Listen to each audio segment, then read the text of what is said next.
The best players you should be buying or selling in game week 35. Let's get into it.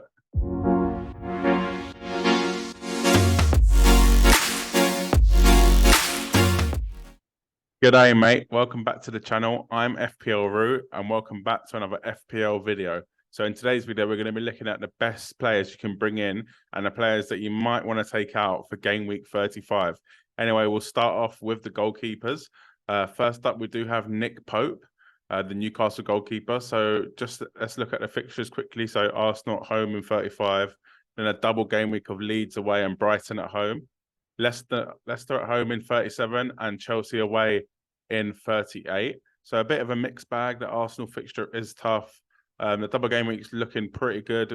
Leeds away and Brighton at home. Brighton a good team, but you got to fancy Newcastle to win that game. And then Leicester and Chelsea, they should win both them games. In terms of Nick Pope, so Newcastle haven't kept a clean sheet.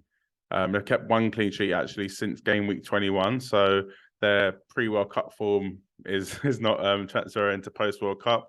I don't know what happened while the players were international break, but they just started to concede goals. At 5.4 million and 20% owned, a lot of people already have Trippier and we might be looking to double up on Newcastle and pre-World Cup, that would be their defence. For me, I think if you only have, say, one Newcastle or even two Newcastle, I'll be saving that third Newcastle spot for the forwards. So I don't think waste it on Nick Pope. It doesn't look like there is going to be any difference between Trippier and Pope, as Trippier has dried up with his attack and return. So if you don't have any Newcastle, then Pope could be an option. But I do think there are better goalkeepers out there, such as we'll go on to Ederson. So a lot of people did bring in Ederson. There's a big kind of kerfuffle on Twitter about Ederson and about how terrible he is. But having said that, although they haven't been keeping clean sheets recently, and at 5.4 million, it is a lot of money for a goalkeeper, and Man City's goalkeeper that is. So it does take up a spot from another Man City player. So if you wanted to triple up in attack, or two in attack, one in midfield, then having Ederson does rule that out. He is 15% owned, and the fixtures are Leeds at home, Everton away, Chelsea at home, Brighton away, Brentford away. So pretty good. Them tough games, I guess, Brentford and Brighton, but they should be on the beach by then. I don't think Brentford will push for European place. Brighton could do, so that could be a tough game. But for me, if you have Ederson, I'd definitely keep him for that double game week in 37. If you don't have Ederson, I probably wouldn't be bringing him in. You've missed one game week, double game week already. He's kind of shown that he doesn't get save points, he doesn't get bonus. Man City don't really get clean sheets, so it's a bit of a no-brainer to avoid Ederson. De Gea, though, for 5 million is an option. So if you don't already have triple Man United defence, then De Gea is an option to bring in for 5 million, 11.8% owned. So Man United do keep a lot of clean sheets, I'd say, and they're pretty good at home as well. So they did keep a clean sheet against Aston Villa in the first fixture in game week 34. Clean sheet against Forest away in 31, against Everton at home in 30, against Brentford at home in 29, against Southampton at home in 27. So they do keep a lot of clean sheets. David De Gea himself has 15 clean sheets this season, so really, really good. The defense is solid, and now Casemiro is back. They look a bit more solid. So their fixtures, I'd say, are really good, to be honest. Probably the best out of the goalkeepers on screen. So West Ham away, Wolves at home, Bournemouth away, Chelsea at home, Fulham at home. So yeah, 3 home games out of the last 5. A double game week in 37. De Gea is a good option. Having said that, a lot of us probably got Rashford, and maybe Bruno Fernandes and maybe Luke Shaw. If you do have 2 and you need a goalkeeper, then yeah, De Gea is a good option. I think you'll get a few clean sheets out of that. You probably get, I'd say, 3 clean sheets out of them 5, and he does get a few save points too. A lot of people will be taking out Kepa, so Arrizabalaga, if I've said that correctly. So he's 4.6 million, 7.2% owned. So the way I can talk about this is I've got Kepa and David Raya. I didn't go for Edison. I didn't take the -4 to get in Edison. At the moment, it looks okay, but who knows in the second fixture, game week 34. I will be keeping Kepa, and I probably will be keeping Raya as well, David Raya, because Kepa does have a double game week. Although the fixtures are not the best and Chelsea are absolutely terrible, I don't think it's worth a transfer in terms of how long is left of the season. A keeper, how many points are they going to score? Say if they get 2 clean sheets, 12 points. Kepa racks up them save points, and he has some good fixtures. So Bournemouth away in 35, Forest at home in 36. You can't really get any better, really. Obviously, you could have Leeds, you could have Southampton, but that is a pretty solid fixture. The double game week it's a shocking double game week, probably one of the worst. Man City away and Man United away, and then they finish the season with Newcastle at home. So really tough fixtures. For me though, I don't think it's as bad as people make out to play Kepa in that double game week. He's going to rack up the save points. Man United are not the free scoring team that we probably think what they are. They don't score. They don't batter teams, I'd say. And I can't see Chelsea. And Chelsea haven't really been getting battered all season. They've been terrible. But in terms of goals conceded, Kepa himself has only conceded 23 goals, which is, well, in 24 games. So it's about a goal a game, which is not bad at all. They have kept, and Kepa has kept, quite a lot of clean sheets. So Kepa's kept 9 clean sheets, and he hasn't started the whole season. He's missed, like I said, he's only played 24 games, so 9 clean sheets. That's about 1 in 3. So for me, I'd probably be keeping Kepa. If you can go up to De Gea, then definitely do it. But I think there's better Man United options. I think there's better Man City options. I think there's better Newcastle options. So do you really want to be using that up on a goalkeeper? I'm not too sure. Anyway, we'll get into the defence where we talk about some more players from these teams and an extra kind of wildcard pick, you could say. Let's get into it. So we'll start with a player that I know a lot of us do own. So he is 66.3% owned in the game. But over 11,500 of you have taken him out. That is Kieran Trippier. His fixtures are okay. So Arsenal at home in game week 35, a double game week of Leeds away, Brighton at home. 37, he's got Leicester at home, and then Chelsea away in 38. So not the best, but not the worst fixtures. The reason basically is, like I said with Nick Pope, is only 1 clean sheet since game week 21, and the attacking returns have dried up. Last time he got an assist was in game week 29, and then before that 27. But before that, it is you're looking back to game week 17, which was, I'm pretty sure, the last game before the World Cup. So he's had 2 assists since the World Cup, which is not, I won't say not good enough, but it's not up to the standards we were expecting from Trippier. For me, though, I wouldn't be taking him out. I know a lot of people have, but he does have that double game week in game week 36, so I'd definitely be keeping him for that. In terms of after that, so in 37, 38, I don't see any problem with selling Trippier. If you need the money, if you want to go for a punt, if you want to go for kind of a 2-game or even a game week 38 punt, I don't see a problem with that. But I would definitely keep him for that double game week in 36. So the player next to him is a player I did talk about in last week's video. So Victor Lindelof, and he did keep a clean sheet against Aston Villa, which is great at 4.1 million. He is a massive differential, 0.5% owned, and he's literally dirt cheap. I think a player that, if you don't have a Man United defender, I think he'll be the one to go for if you do need to save money. Normally you'd go for Luke Shaw because he's got the attacking threat, but as he's playing centre-back now, he lacks that, so you might as well go for the cheaper option with Varane and Martinez out. So as I said with De Gea, West Ham away, Wolves at home, Bournemouth away, Chelsea at home, Fulham at home. So 3 home games. Man United have been really good at home, and I've mentioned the clean sheets before. So I do think Lindelof can be a good option if you are looking to save money. A lot of people are also bringing in Estupinan, so he is transferred in by over 26,000 of you. If anyone saw the Brighton game on the weekend against Wolves 6-0, he should have scored about 2 goals. He did manage to get an assist though, a 9-pointer, 4.8 million, which is still really, really cheap for. I won't say how attacking he is because he hasn't really shown that, but in that game you can see how attacking he can be.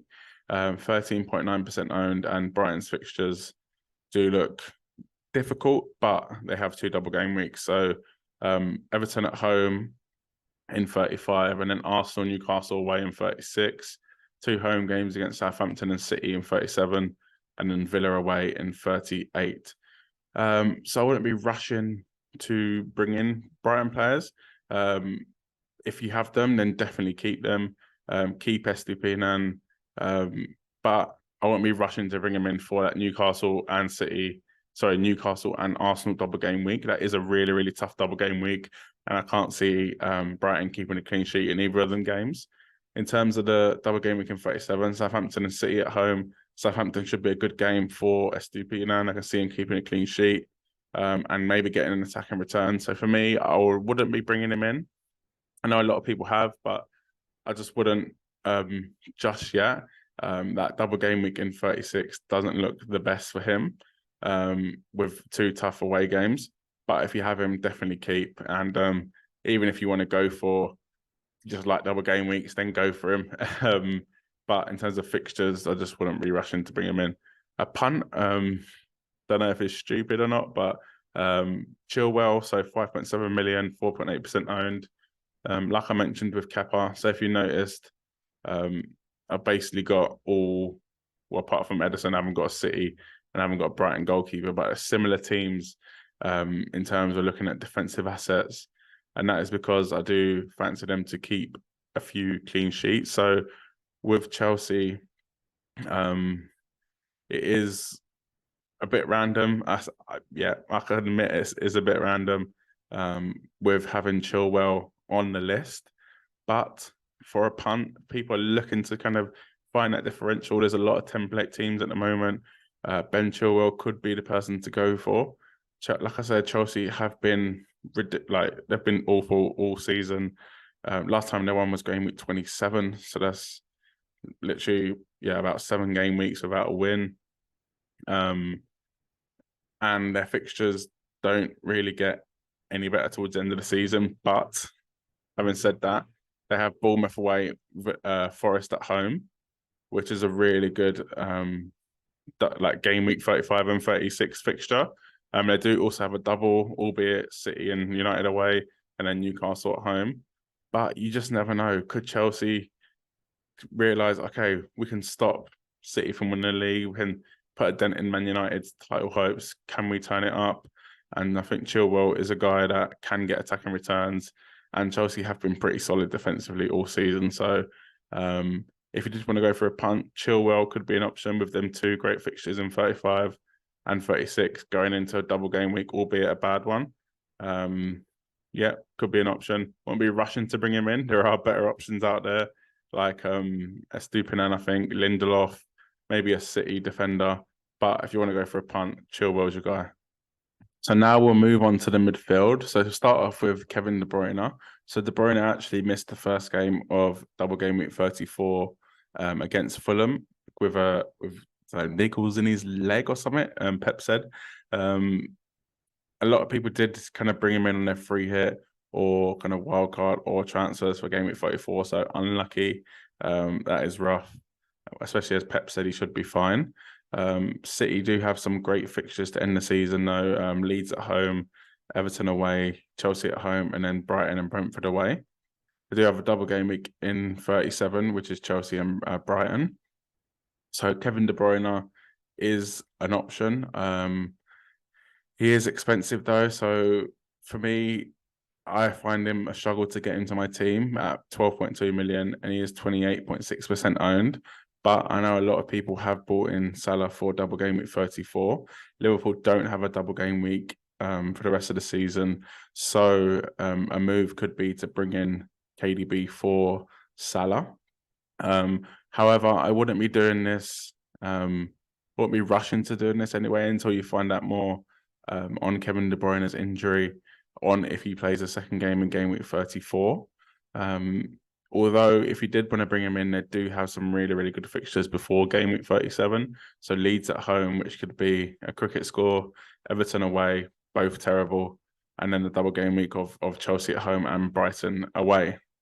So for me, I would be probably just be sticking with Salah if that who you were transferring out for KDB. If there's another way you can get KDB, I think go for it. He literally turns up end of the season. He's a big game player. All season I've been saying he doesn't really score enough goals for my liking. Assists, unbelievable. But goals, I want more goals for that price tag. He's now started to add goals as we progress towards the end of the season. So he did get 2 against Arsenal. He scored 1 against Liverpool, 1 against Arsenal in their away fixture as well. So he's starting to score goals. He's now got 7 goals and 18 assists, which is ridiculous. The only issue and the only thing to take into account is the Real Madrid game. So Man City against Real Madrid in the Champions League. It is likely, I want to say likely, that Pep is going to rest some players, is going to rotate his squad. So they have the Leeds game on the 7th of May. The Saturday. So I'm in Australia. So Saturday, the 6th of May, in terms of UK time. And then they have Real Madrid on the 9th of May. Then they have Everton on the 14th of May. Then they have Real Madrid on the 17th of May. So that Everton game is looking like a good chance to rest a few players. It's in between both their legs of the Champions League semi-final. Leeds could be an option as well to rest some players, but I feel like they'd rather get the points on the board early, win that game comfortably, and then go into Everton, maybe only needing the draw to even win the title. So De Bruyne is a good option if you can afford him. We are going to talk about some other Man City options later on in the video, so definitely stay tuned for that. But if you have the money, if you're going to take out Salah, if you want to go for a double game week player, then De Bruyne is a good option. Fernandes is another player a lot of people brought in for game week 34.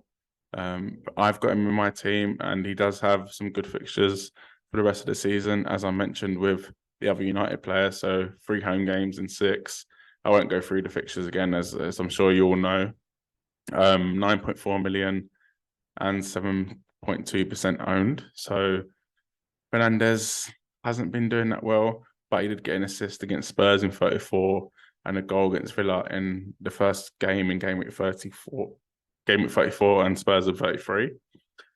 For me, I'd probably be bringing in Fernandes if you can. If you can go to, so to use an example, maybe you've got Saka, maybe you've got someone like Gakpo, and you're done with Liverpool with a double game week, and you're worried about the rotation. Saka, who doesn't have any more double game weeks, then go to Fernandes.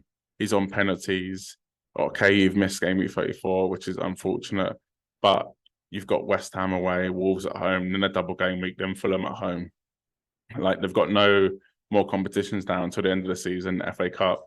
So they're going to want to be fighting for top 4. Casemiro, Eriksen the back now, so Fernandes can play a bit further forward. And yeah, I'd definitely be bringing in Fernandes if you can. Another player a lot of people are bringing in, or over 22,500 of you have brought him in, is Pascal Gross. So he did get 2 goals last time out, which is probably why. And he's done okay this season, 8 goals, 6 assists. So 5.4 million and 9% own. He does have 2 double game weeks, as every Brighton player does. But for me, he plays too deep. He normally plays in that kind of double pivot in midfield rather than forward, or he even plays right back sometimes. So For me, I wouldn't be going for Gross. I'd be sticking with the guy on his right, who a lot of people have been transferring out, which baffles me. So he's the most transferred player out this week with 22,000 transfers out is Matoma. So that is because he did get benched probably. So 5.6 billion, just under 28% owned. He got benched and not didn't get benched, he got rested in a 6-0 win, which was, I was fuming because I had March and Matoma. March did play, got no returns. Matoma was benched, came on, looked very threatening. Should have probably got a penalty or an assist at least. So if you do have Matoma, I'd definitely be keeping Matoma. I wouldn't be swapping over to Gross or Welbeck or any of these other players that came in and did well. If you don't have either or any Brighton mids, the one I would be going for is Matoma. I just think he's electric. I just love the way he plays. I think he's attacking, he's threatening, he gets into the box, he comes on the outside, puts crosses in, gets in attacking positions. Although he hasn't delivered an attacking return since game week 29, I feel it's coming soon. Especially with Brighton just having two tough away games before that home game against Wolves. They now have Everton at home in the next game. A tricky double game week, but I feel like they can score on both them games. So it's different when I talk about attacking Brighton players and defensive ones. I do fancy him to score in these tough games, Newcastle away and Arsenal away, but I don't fancy him to keep clean sheets. So Matoma is perfectly fine for them games. Arsenal conceding goals, Newcastle conceding goals. And I fancy Brighton to score a goal or two at Matoma is probably their biggest threat. So for me, he's the best Brighton asset if you are looking to bring in one. We'll move on to the forwards now, where we talk about a Man City forward and a Newcastle forward. Let's get into it. So now we'll move on to the forwards. Probably your biggest chance if you wanted to go for a differential. We'll start off with Callum Wilson, who is the most transfer player in this week. 47,000 transfers in. So he is only 4.7% owned and he comes in at 7 million. So a lot of people would have gone for Isaac over the last few weeks, or a lot of people have been planned to bring in Isaac for their double game week in 36. But Wilson has scored 5 goals in his last 3 games. So there's no kind of denying that, and there's no hiding away from that now. Isaac has done well too, but Wilson has done incredibly well, and he didn't start 2 of them games. So 1 start, 5 goals, not bad. His expected goals does look really good too. So he was expected to score 2.37 goals last time out, and that was only in 45 minutes played. And other than that, he's got 0.5 against Everton, and he scored 2, 0.29 against Spurs, and he scored 1. So he's kind of outperforming almost his expected goals. A lot of people are probably going to ask the question, Isaac or Wilson. For me, I think either and both. I feel like Eddie Howe can't ignore both of them, and they're both on form. Isaac has done incredibly well too. Assist last time out, 2 goals against Spurs, goal against Brentford, goal against West Ham in 29. He's been on fire too. Not as I say on fire at the moment as Wilson, but they're both incredible players. And I think either of them are good options, and both of them. This is why I mentioned maybe don't go for Nick Pope if you already have Trippier and you're looking for an extra or 2 extra Newcastle players. I would be switching to the double Newcastle attack now, if you can and if you have the room. If not, 1, I think 1 is fine. I'd think if you're looking for a differential, I'd go for Wilson. If you're looking to be safe, I'd go for Isaac. I can't really split them at the moment. I think Isaac is probably first choice, but Wilson is you can't ignore him. He scored 5 in 1 start in the last 3. So for me, Wilson is a great option. A lot of people are looking at these players because the Toney and Watkins kind of train is coming to the end. So Toney has been incredible all season, 20 goals, which is like unbelievable. 4 assists, 31% owned, and he's at only 7.5 million still. The reason people are taking him out is there is no double game week for Brentford, and the next fixtures are Liverpool away, West Ham at home, Spurs away, and City at home. So really, really tough. Having said that, Tony can score against anyone. Although 23,000 if you have transferred him out. There are some people that are holding on to Tony and going with his goal every other game. I don't know if anyone's seen that. So over the last however many weeks, he scored a goal every other game, literally every other game. So in terms of that, he will score against West Ham and against Man City. But I think there's better striker options out there. Wilson, Isaac are one. They have a double game week. They have better fixtures. Although Tony, again, has done so well this season and is still doing so well, it's time to be a bit more aggressive now. We don't have a lot of game weeks left. Say we still had 10, 15 game weeks and there was just a double game week in the middle of that for Newcastle.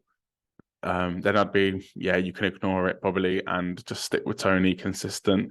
But there's not that many game weeks left. So you kind of got to go on form and fixtures rather than looking at how consistent someone is. You're kind of looking for players that are doing a kind of burst of form, literally on a hot streak, going to score a brace, going to score a hat trick, going to get a goal and assist, rather than a goal every game, a goal every other game at this point in the season. Another player people are taking out is Ollie Watkins. So he's blanked in his last 3 games, which is unfortunate. And it's not like they've been hard games. So Brentford away, Fulham at home, United away. Okay, 2 tough away games. But Villa did win and draw in them 3. A reason people are taking him out for 7.6 million at 20% owned is, again, his fixtures. So Wolves away, which is a good fixture, I'd say. That is a derby, though, so who knows what could happen. Spurs at home in 36, Liverpool away in 37, and Brighton at home in 38.